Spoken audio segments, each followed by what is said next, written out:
What's up, Royals? Welcome back to Tonetrasgarden. I'm Tonetra and you are in my garden today. I have some collards that are in my garden bed and it's springtime, so we need to get these fall plants out and the spring plants in as soon as possible.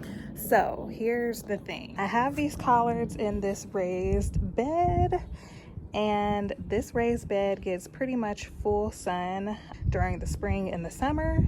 And as you can see, it's about 1 o'clock and this plant is already starting to wilt and get like soft. So that's telling me that it's already getting a little too hot and it's a little too much sun in this area for this plant. Obviously, you know, collards like fall weather, but I'm going to attempt to dig these plants up and repot them into some 5-gallon grow bags and see if I can save them for a couple more months and get a few more harvests off these plants, because it's still cool enough that I think they'll survive.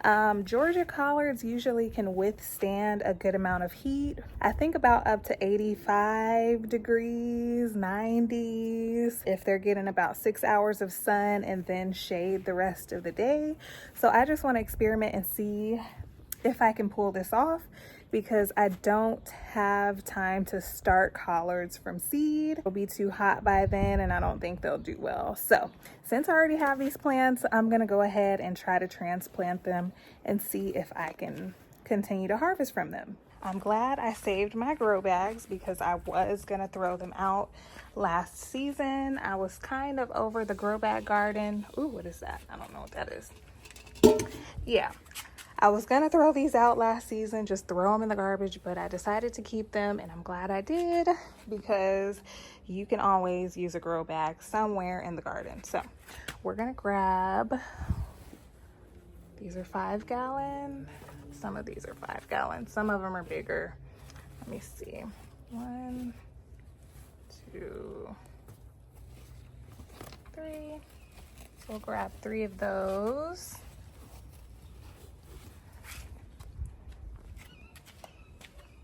So as a new gardener, when I was just beginning and growing collards, a mistake that I made was pulling out my collards as soon as it got warm and thinking that they wouldn't produce anymore after, you know, you pick your first harvest of greens from them. You know, I would pull them up because I was like, okay, they shouldn't look tall, you know. I guess it's an aesthetics thing, like some gardeners let all of their greens grow out and they don't pick from them until they're a large enough size. And I think it's a misconception that gardeners don't continue to pick from them after that point, because you only see them, you know, at the new stage where you haven't harvested from them at all. So it was a misconception, like, oh, after that they're done, but they're not. Greens will grow very tall. Let me show you. So after you've picked from them, they'll just continue to get taller. This is another plant, you know, and people don't show their greens looking like this because it's not aesthetically pleasing. They show it when, you know, you have all your greens on there and you haven't made a harvest yet. I'm not going for the aesthetics. I'm going for getting as much harvest off of these 3 plants as I can. And yeah, I just wanted to put that out there that yes, greens grow tall. That's just what they do. As you pick from them, they just continue to grow. They start to look almost like a little tree. So I need to find a shovel in this mess of a garden. And I don't know where it is, but I know I have 2 of them. Oh, here's one. Okay, found my shovel. Let's do this.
These are looking pretty scraggly. But give those like 2 days and they are gonna perk back up. They were just in the sun getting beat. So in this little area, as the season goes on, the sun will start to move back this way. So right now this is a good spot for them. The sun never passes like this sidewalk, so if I need to pull them out of the sun after 6 hours, I can just pull them up onto the patio. And I was thinking, I saw these little rolly trays at Dollar General today. I might put these on little rolly trays so that they're a little easier. I mean, they're only 5 gallons. They're not really that big of a deal, but we'll see. So yeah, hopefully I'll be able to get a ton more harvest out of these. I don't know, I want to kind of see them grow into some little trees. We'll see what happens. Yeah, I just want to take some care of them and see what I can do with them. I'm gonna go ahead and water these in. I'm not going to water them in with fish emulsion because I just fertilized them yesterday, so they should be fine. Yeah, let's water.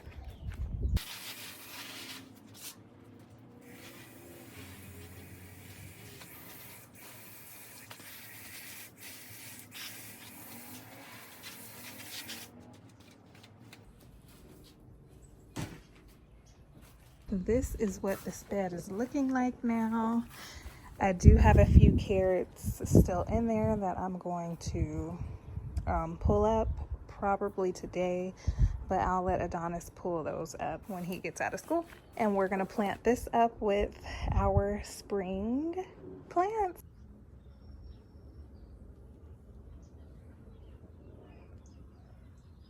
So it's been 2 days since I transplanted these collards and they are already starting to revive and come back to life. They're getting nice and stiff, so they're starting to adjust to their new homes. And I'm gonna go ahead and harvest some of these leaves because I just picked a ton of little caterpillars off of the backs of these. So we're gonna go ahead and harvest those and let some new leaves come in. But this is 2 days, they're already looking wonderful. Well, that wraps up today's video. I hope that it was helpful in any way. If it was, make sure you comment down below and let me know if you let your collards grow into a mini tree. I would love to know. All right, guys, I'll see you in my next video. Bye.